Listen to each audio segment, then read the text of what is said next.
2025년 8월 16일 토요일 참 좋은 날, 오늘의 묵상입니다. 사랑하는 허글 묵상가족 여러분, 오늘 평안하시길 기도합니다. 오늘 함께 볼 묵상 부문은 창세기 33장 1절에서 11절입니다. 창세기 32장 끝부분에서 하나님과 대면하여 그렇게 이스라엘로 이름이 바뀌어진 야곱은 더 이상 이전의 야곱이 아니었던 거죠. 하나님과 겨뤄서 이겼지만 동시에 하나님의 은혜를 깊이 경험한 자로 변화되게 됩니다. 그래서 아마도 야곱은 오늘 본문인 33장에서 에서가 400명의 장정을 거느리고 오는 모습을 보고 이전과 다르게 가족들 앞에 나서서 형에게 나아갑니다. 그리고 3절에 보면 그들 앞에 나아가되 몸을 7번 땅에 굽히면서 형 에서에게 가까이 갑니다. 7번이나 땅에 굽힌다라는 건 왕 앞에 나가는 그런 사절단처럼 최대한 자신을 낮추면서 에서에게 다가가죠. 우리가 언어적인 표현 외에도 비언어적인 의사 표현으로 더 많은 것을 말하지 않습니까? 태도나 몸의 자세 또한 최대한 겸손하고 자기를 스스로 낮추면서 에서에게 다가갑니다. 그 이유는 본인이 에서에게 한 행동이 자기가 생각해도 내가 그때 너무 철이 없었다. 너무 형 입장에선 너무 기분 나빴겠다라는 걸 이해하는 공감의 표현이지 않았겠습니까? 자, 그런데 그렇게 하는 야곱에게 에서가 4절에서 너무 감동적인 장면을 연출합니다. 그를 맞이해서 안고 목을 어긋 맞추면서 그와 입 맞추고 서로 울게 됩니다. 드디어 오랜 세월 묵혔던 감정이 서로 풀어내면서 형제간 진정한 화해와 용서가 이루어진 아주 감동적인 순간입니다. 그러면서 5절부터 눈을 들어서 이제 에서가 이 뒤에 사람들은 누구냐라고 하니까 하나님의 은혜로 주신 자식들이다. 그리고 이제 처자식 다 인사를 시키게 되는 거죠. 자, 그런데 제가 오늘 1절에서 11절까지를 보면서 참 마음에 따뜻했던 것은 이렇게 용서를 받고 용서를 하고 이 모든 과정에서 1절에서 11절에 해당하는 11절이지만 이 가운데 은혜라는 단어가 한국 우리 말로 개혁되었던 개혁 개정판에 4번이나 나옵니다. 5절에서 그리고 8절에서 그리고 10절에서 11절에서 이렇게 은혜라는 말이 4번이나 나오게 되죠. 여러분, 이것은 어떤 의미일 것 같습니까? 용서가 이루어지는 곳에서는 은혜가 있어야 된다라는 거죠. 여러분, 용서는 내가 해야지 해서 되는 것이 아닙니다. 내가 해야지라고 의지적으로 한다라고 하면 그것 자체가 너무 힘든 일이 되는 거죠. 용서는 그냥 되어지는 것입니다. 상대방의 잘못에 집중하면 그리고 그로 인해 받았던 나의 상처에만 집중하면 절대 해결되지 않죠. 하나님으로부터 받은 그 은혜가 너무 커서 그 사랑과 은혜로 내가 가득 차지면 그 어두웠던 그 검은색의 감정이 미워했던 분노의 마음조차 그냥 없어지는 겁니다. 맑아지는 거고 어느샌가 사라져 버리게 되는 것 같습니다. 저 같은 경우도 제 인생에 있어서 정말 용서하지 못할 2사람을 용서해 주면서 용서해 주었다라는 표현도 맞지 않고요. 용서가 되어지면서 그냥 마음이 확 많이 달라졌던 것 같아요. 이미 저의 간증을 보신 분들은 아시겠지만 제 삶에서 가장 근원적인 상처였던 아버지를 용서하게 되었고, 그리고 저를 정말 오랜 세월 동안 힘들게 했던 그런 신용불량자로서의 삶을 살게 했던 그 빚지게 만들었던 그 사기꾼을 용서하게 되었죠. 자, 용서는 그런 말이 있습니다. 그 사람을 풀어주는 것 같지만 그 분노의 감옥에서 나를 해방시켜 주는 것이라는 말이 있습니다. 그 사람을 풀어준 것 같지만 사실은 분노의 감옥, 정말 감옥이란 말이 딱 맞습니다.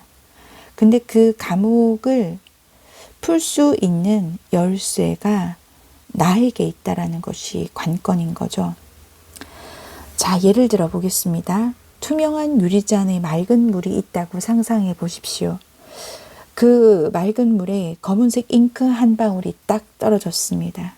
그런데 그 검은색 잉크 한 방울로 인해서 그 맑은 물이 완전히 순식간에 검은 물로 확 바뀌어 버립니다. 여러분, 그 물을 맑게 만들 수 있는 방법은 어떤 것이 있을까요?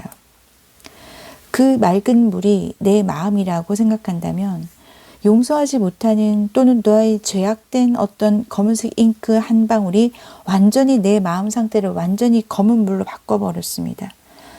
만약에 진짜 컵에 담긴 물이라면 버리고 새 물을 받으면 되지만 우리는 마음이라 죽어서 다시 태어나지 않는 다음에는 그걸 완전히 바꿀 수는 없어요. 자, 그렇다면 방법은 한 가지밖에 없습니다. 그 검은색 물을 맑은 물로 바꾸는 방법은 맑은 물을 계속해서 넘치도록 해버리면 완전히 새까맸던 그 물이 좀 약간 옅은 색이 돼버리고요. 나중에 그 맑은 물이 계속해서 부어지게 되면 결국은 넘치고 흘러 넘쳐서 결국엔 어느샌가 맑은 물이 되어지는 거예요. 여러분, 여기서 맑은 물은 무엇이겠습니까? 예수님의 사랑이죠. 예수님의 은혜이죠. 예수님으로 인해 말씀 안에서 일어났던 나를 용서해 주신 하나님 아버지의 감당할 수 없는 은혜입니다. 감당할 수 없는 은혜가 있어야 감싸 안을 수 있는 용기가 생기게 됩니다. 사실 우리 모두에게는 감당할 수 없는 은혜가 이미 주어졌거든요. 여러분, 은혜가 깊어질수록 내가 스스로 용서할 수 없는 죄인이라는 것이 고백이 됩니다. 내가 뭘 그렇게 잘못했나, 내가 뭐 사람을 죽였어, 뭘 훔치기를 했어 라고 생각할 수 있지만 아니요. 말씀 앞에서 나를 비춰보면 우리는 누구나 죄인 중에 괴수라고 하는 사도 바울의 고백이 있을 수밖에 없습니다. 그런데 그것을 하나님께서 용서해 주셨어요. 정말 아무것도 기억하지 않고 용서해 주셨습니다. 나는 나를 위하여 내 허물을 도말하는 자니 내 죄를 기억하지 아니하리라. 이사야 43장 25절에 나왔던 말씀이죠. 제가 여러 번 이 말씀을 인용을 했는데 하나님은 나를 위해서가 아니라 하나님을 위해서 나의 허물을 도말해 주신 분입니다. 도말했다는 건 아예 말소했다는 겁니다. 흔적도 없이 사라지게 한 거죠. 지운 흔적도 없이. 그리고 나의 죄를 기억하지 않겠다고 하십니다. 그리고 미가서 7장 19절에 보면 다시 우리를 불쌍히 여기셔서 우리의 죄악을 발로 밟으시고 우리의 모든 죄를 깊은 바다에 던지시리다. 아멘. 여러분, 하나님께서 우리 죄를 용서해 주신 건 다른 감정이 아니고요. 불쌍히 여기셔서입니다. 우리가 불쌍히 여김을 받았다라는 건 우리 또한 내가 용서하지 못하는 그 사람을 불쌍히 여겨야 용서가 가능하죠. 에베소서 4장 32절에 보면 서로 친절하게 하며 불쌍히 여기며 서로 용서하기를 하나님이 그리스도 안에서 너희를 용서하신 것 같이 하라. 여러분, 하나님이 그리스도 안에서 우리를 용서했다라는 건 어떤 의미일까요? 가장 귀한 것을, 가장 귀한 당신의 자녀인, 당신의 아들인 예수 그리스도를 아끼지 않고 내어 주셨습니다. 왜요? 나를 용서하시기 위해서, 내 죄를 해결하기 위해서. 그 은혜가 감당할 수 없는 은혜가 부어지면 우리는 우리가 할 수 없는 용기를 낼 수 있습니다. 나에게 아픔을 주고 나에게 큰 상처를 주고 나에게 너무 그 분노의 감옥을 갇히게 했던 그 사람을 감싸 안을 수 있는 용기가 생깁니다. 부탁드리는 건 여러분 용서해야지 애쓰지 마십시오. 그냥 그것에 더 이상 집중하지 마십시오. 하나님께 그냥 하나님 앞에서 하나님과 나와의 관계를 말씀 안에서 계속해서 독대하며 대면하는 시간을 가지면 됩니다. 그러면 어느샌가 모르게 내 마음의 물이 맑아져 있을 것입니다. 어느샌가 모르게 용서가 되어질 겁니다. 왜냐하면 불쌍히 여겨지거든요. 왜냐하면 하나님이 저를 그렇게 불쌍히 보셨거든요.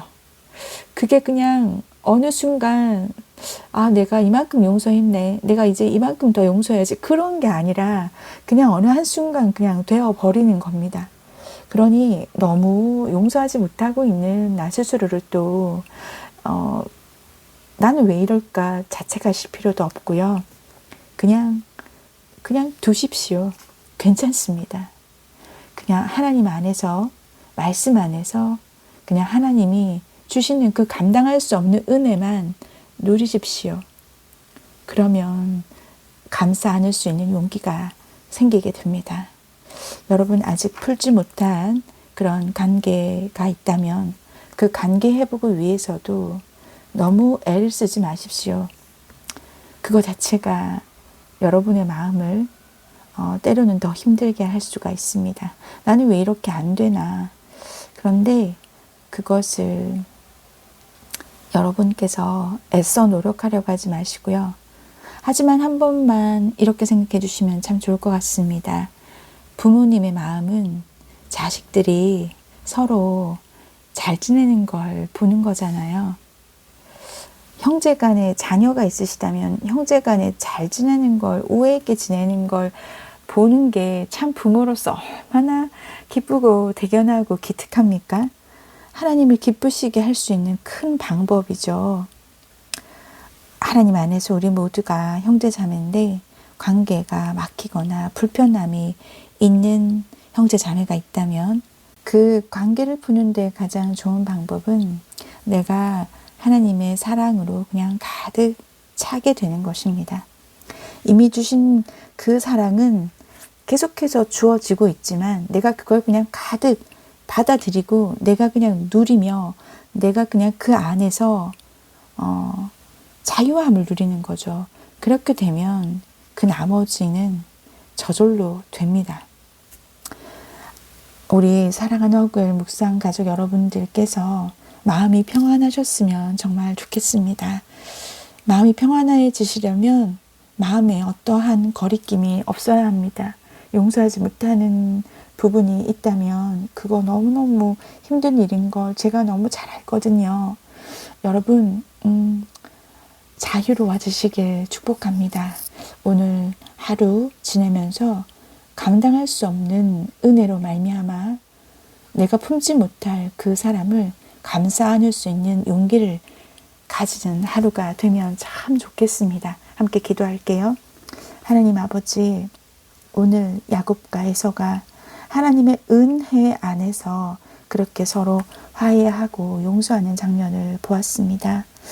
아버지 하나님, 이 시간 정말 간절히 바라고 원합니다. 우리 사랑하는 허구의 묵상가족 여러분들 중에 이 묵상을 듣는 분들 중에 혹여 용서하지 못하고 있는 누군가가 있는 분들이 있다면 하나님 아버지, 그분들의 마음, 그분들의 힘든 마음 또한 하나님께서 아시죠. 아버지 하나님, 더 이상 마음의 감옥에서 힘들어하지 않고 애쓰지도 말고 하나님 안에서 하나님의 사랑으로만 감당할 수 없는 그 은혜로만 가득 찰 수 있도록 주님 더 많이 부어주시고 더 많이 하나님 안에서 하나님 품 안에서 그렇게 논일게 하여 주옵소서. 그래서 그 사랑으로 말미암아, 그 은혜로 말미암아 계속해서 흘러넘치는 그 사랑으로 그냥 맑아질 수 있도록 축복하여 주시옵소서. 그래서 언제인지도 모르게 그냥 용서가 되어지는 은혜가 있기를 간절히 바라고 원합니다. 아버지 하나님, 말씀 속에서 깨닫게 해주셔서 감사합니다. 주님께서 오늘 토요일인데 우리 묵상가족 여러분 오늘 잘 보내게 해주셔서 내일 정말 가벼운 마음으로 하나님 앞에 예배 드릴 수 있도록 도와주시옵소서. 도우실 주님을 기대하며 예수 그리스도 이름으로 기도합니다. 아멘. 아멘 하신 여러분 사랑합니다. 예수님의 사랑으로 더 많이 사랑합니다. 오늘도 승리하십시오.